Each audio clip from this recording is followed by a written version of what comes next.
বাবা তোমার খুনিদের শাস্তি দিয়েছে। তুমি বলেছিলে না একজনও কেউ যেন ছাড় না পায়? কাউকে ছাড়িনি বাবা, সবাইকে শাস্তি দিয়েছে। আমরা আমাদের কথা রেখেছি বাবা, কথা রেখেছি।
ভগবান তোমার আত্মাকে শান্তি দিক বাবা।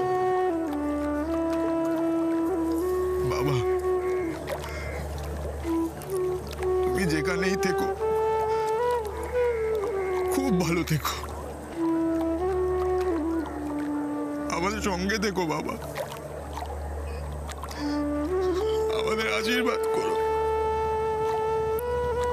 তোমার আমাকে নিয়ে, এই পরিবারকে নিয়ে যা যা স্বপ্ন ছিল সেই সব স্বপ্ন যেন পূরণ করতে পারি বাবা। পরিবারের সবাইকে যেন ভালো রাখতে পারি, সবার মুখে যেন হাসি ফোটাতে পারি। দেখো আলোয় আলো আকাশ, দেখো আকাশ তারায় ভরা, দেখো যাওয়ার পথের পাশে ছোটে হাওয়া পাগল পারা, এত আনন্দ আয়োজন সবই বৃথা আমায় ছাড়া। ভরে থাকুক আমার মুঠো, দুই চোখে থাকুক ধারা, এলো সময় রাজার মতো, হলো কাজের হিসেব সারা।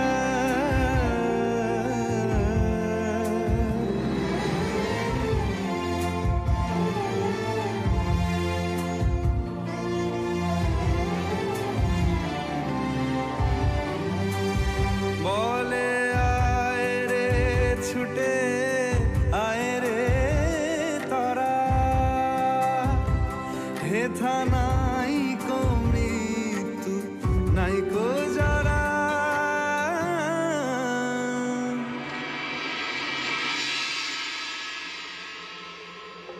কুখ্যাত অপরাধী ম্যাক্সকে এনকাউন্টার করলেন কনস্টেবল বকুল রায়। গোটা পুলিশ ডিপার্টমেন্ট গর্বিত।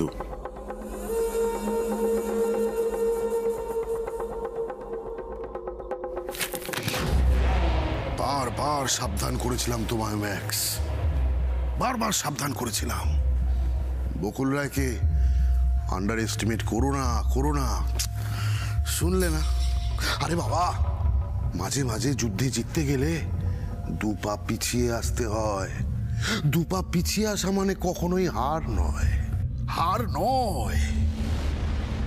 পিছিয়ে আসা মানে শত্রুর দুর্বল সময়ের জন্য অপেক্ষা করা আর নিজের সমস্ত শক্তি সঞ্চয় করে ঘুঁটিগুলোকে ভালো করে সাজিয়ে নেওয়া, তারপর সুযোগ বুঝে শত্রুর উপর অতর্কিতে এমনভাবে হামলা করা যাতে সে শেষ হয়ে যায়।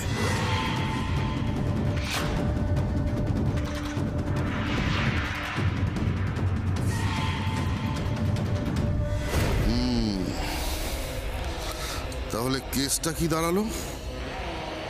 এই শহর থেকে আমার একটা ঘুঁটি শেষ হয়ে গেল। আর বকুল কি ভাবলো? এই শহর থেকে সে ক্রাইমটা একেবারে নির্মূল করে দিয়েছে।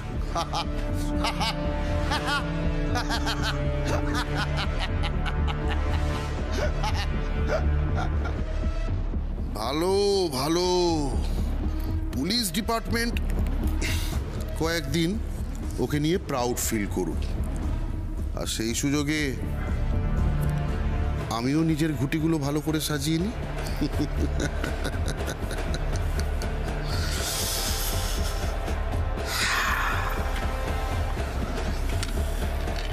বকুল রায়কে তো বোঝাতে হবে ম্যাক্স আসলে চুনোপুটি। ওকে এবার মুসা ভাইয়ের সামনে দাঁড়াতে হবে।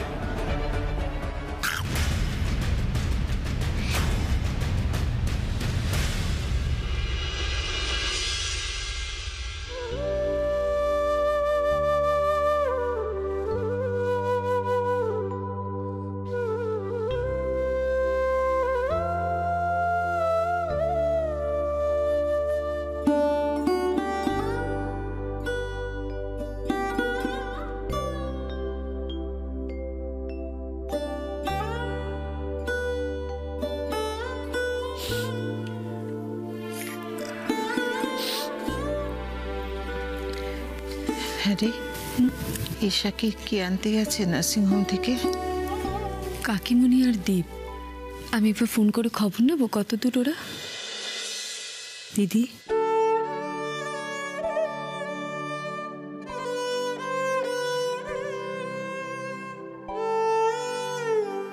হায় মা, হায় হায়, এসো।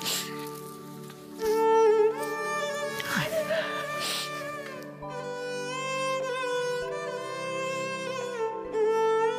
বস বস।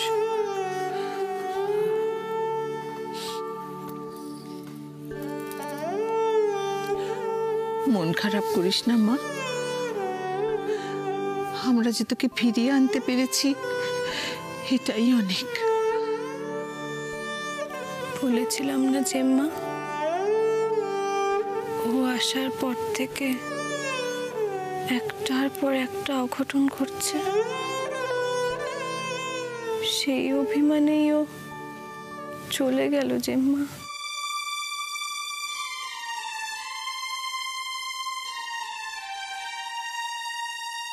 ও বোধহয় ভেবেছিল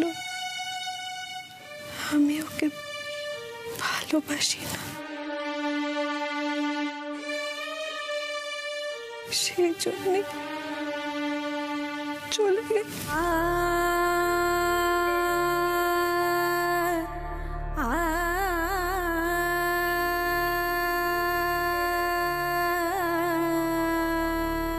দেখছো দিদি, সারাক্ষণ সে এক কথা বলে যাচ্ছে, খালি নিজেকে দোষ দিচ্ছে। এইভাবে ভাবিস না মা, নিজেকে দোষ দিস না। সে আবার আসবে, দেখিস তোর কাছে ঠিক ফিরে আসবে সে আবার।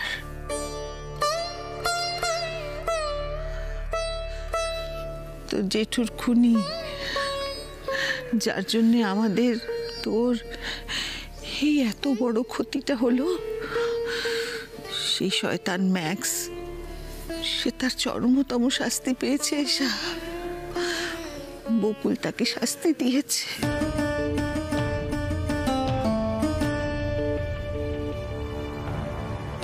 শোন মা, এমন করে ভগবানের উপর বিশ্বাস হারাতে নেই। সব শেষ হয়ে যায়নি এখনো, একদিন সব ঠিক হয়ে যাবে, দেখিস।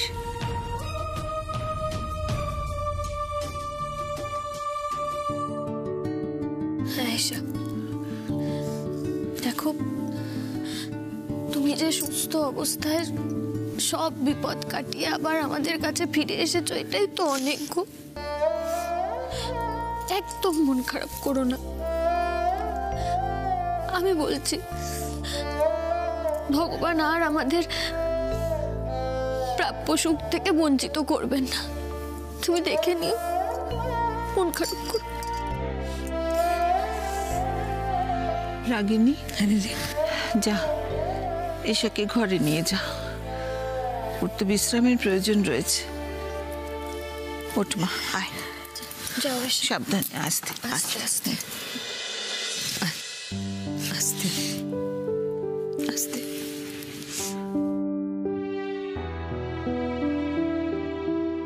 দীপ, যা তুই যা, গিয়ে রেস্ট নে বাবা, যা। বকুল, হ্যাঁ মা। তোর আজকে ডিউটি নেই? না স্যার, আজকে আমাকে ছুটি দিয়েছেন।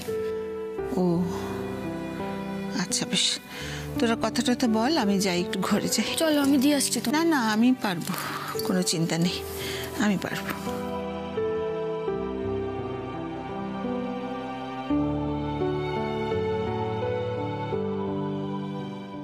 আসতে পারি?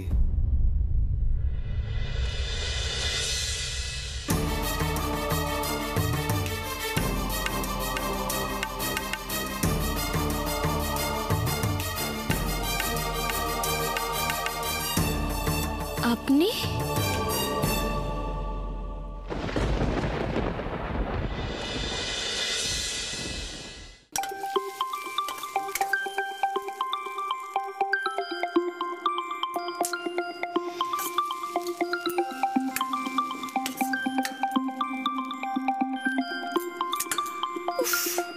কে যে বারবার ফোন করছে আমি বুঝতেই পারছি না।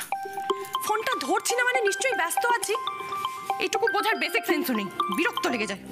হ্যালো, কে বলছেন? সে কি বর্ষাদি, নাম্বারটা দেখেও বোঝেননি? ও মুসা ভাই, বলুন। আসলে একটু ব্যস্ত ছিলাম, মানে ওই রান্না করছিলাম আর কি। বলুন না, বলুন। আজকে নিউজ পেপারটা পড়েছেন? না, ওই যে বললাম না একটু ব্যস্ত ছিলাম, তাই এখনো পর্যন্ত দেখার সময় পাইনি। কেন বলুন তো, কোনো গুড নিউজ আছে নাকি? বাড়িতে বসে খালি রান্না করলে চলবে? আরে বাইরে বেরোন, কাজকর্ম করুন। আপনি কি বলতে চাইছেন একটু বলবেন পরিষ্কার করে? আপনাকে একটা কাজ দিয়ে তো আমি ফেসে গেলাম। আরে বাবা, দামি গাড়ি, বাড়ি, এসব কোনো গাছের ফল নয় যে গাছটা নাড়াবেন আর উপর থেকে টপ টপ করে ঝরে পড়বে। একটা কথা ভালো করে মাথায় ঢুকিয়ে নিন, আমাদের বিজনেসে কিন্তু যথেষ্ট পরিশ্রম করতে হয়। বাড়িতে বসে আয়েশ করলে চলে না। মাফ করবেন মুসা ভাই, আমি আপনার বিজনেসের সঙ্গে কোনোভাবেই যুক্ত নই, তাই পরিশ্রমটা আমি করব না, আপনার মাস মাইনে দেওয়া লোকেরা করবে। আর একটা কথা ক্লিয়ার করে নেওয়া ভালো, জানেন, আপনার বিজনেসে বাধা হয়ে দাঁড়িয়েছিল বকুল, আর তাই আপনি ওকে সরিয়ে দিতে চেয়েছিলেন।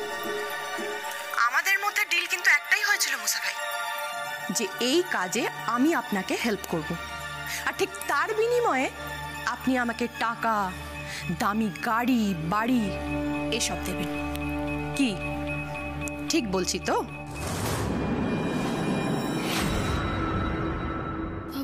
আসুন স্যার, আসুন। আপনি হঠাৎ এই সময়? হ্যাঁ, চলে এলাম।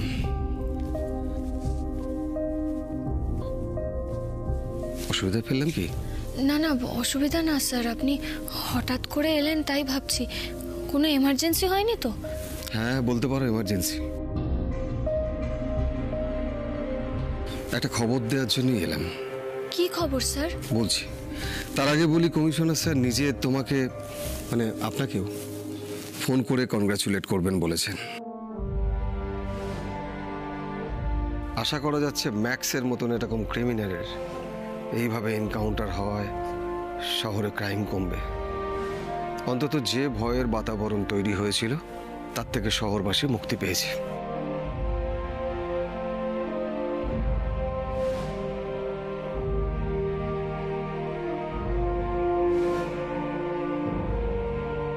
আর স্যার খবর? খবর কি বলছো বকুল, বলো সুখবর। হেড কনস্টেবল হিসেবে জয়েন করার পর নিজের গণ্ডি থেকে বেরিয়ে যে নিষ্ঠা আর সাহসিকতার সাথে কাজ করেছো তা সত্যিই প্রশংসনীয় বকুল। Thank you sir. প্রথমে ড্রাগ ডিলার অরুণাভ রক্ষিতের এনকাউন্টার, তারপর নিজের বাবার খুনি রজতাভ রক্ষিতকে অ্যারেস্ট করে তাকে দোষী সাব্যস্ত করা, প্রমোটার তাপস বিশ্বাসের হাত থেকে অনাথ আশ্রমের জমি বাঁচানো, নারী পাচার চক্রীদের ধরা, আমার ছেলেকে আমার কাছে ফিরিয়ে দেওয়া, ম্যাক্সের হাত থেকে অতগুলো স্কুল বাচ্চাকে বাঁচানো, তারপর ম্যাক্সকে এনকাউন্টার করা। তুমি অপরাধ জগতে রীতিমতো ত্রাস সৃষ্টি করেছো বকুল। অপরাধ এবং অপরাধী দুজনেই তোমাকে ভয় পাচ্ছে বকুল। আর সেই কারণে কমিশনার স্যার তোমার প্রমোশনের জন্য উপর মহলে রেকমেন্ড করবেন বলেছেন।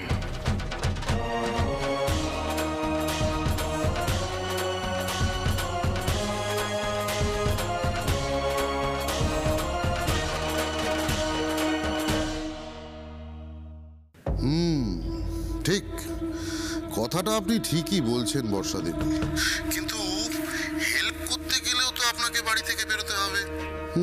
বাড়ি থেকে বেরিয়ে বকুলের সম্বন্ধে সমস্ত ইনফরমেশন আমাকে দিতে হবে। সেই সব কি করছেন আপনি? আমি যখন আপনাকে বলেছি বকুলের ব্যাপারে সমস্ত ইনফরমেশন আমি আপনাকে দেব, তখন আপনি নিশ্চিন্তে থাকুন, আপনি সমস্ত ইনফরমেশন পেয়ে যাবেন। কি করে পাবো? পাবোটা কি করে? আপনি জানেন কাল আপনার বোন রাত্রিবেলা কি ঘটিয়েছে? কি করেছে বকুল? ও কি আপনার খোঁজ পেয়ে গেছে? না, এখনো আমি পর্যন্ত পৌঁছাতে পারিনি, কিন্তু কাল রাত্রেও ম্যাক্সকে এনকাউন্টারে শেষ করে দিয়েছে। কি? ম্যাক্স ভাইকে? তার মানে ম্যাক্স ভাই শেষ? ইয়েস, ম্যাক্স ফিনিশড, শেষ। ভয় লাগলো শুনে? না না, আমি কেন ভয় পাবো?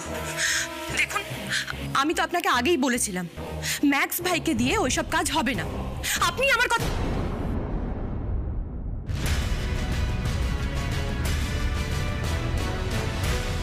সত্যি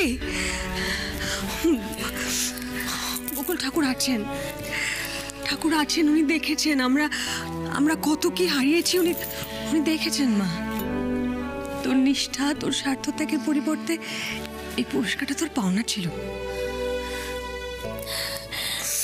sir thank you so much.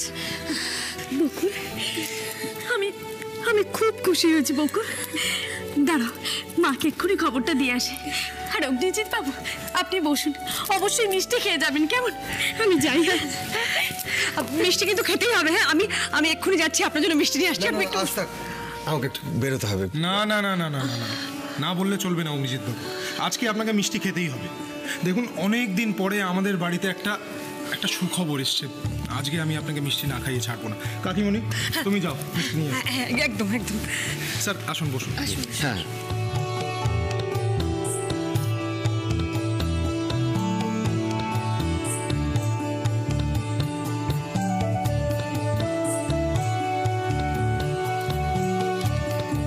Sir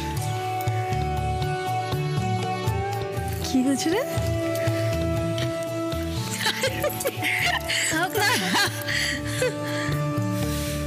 Bakul,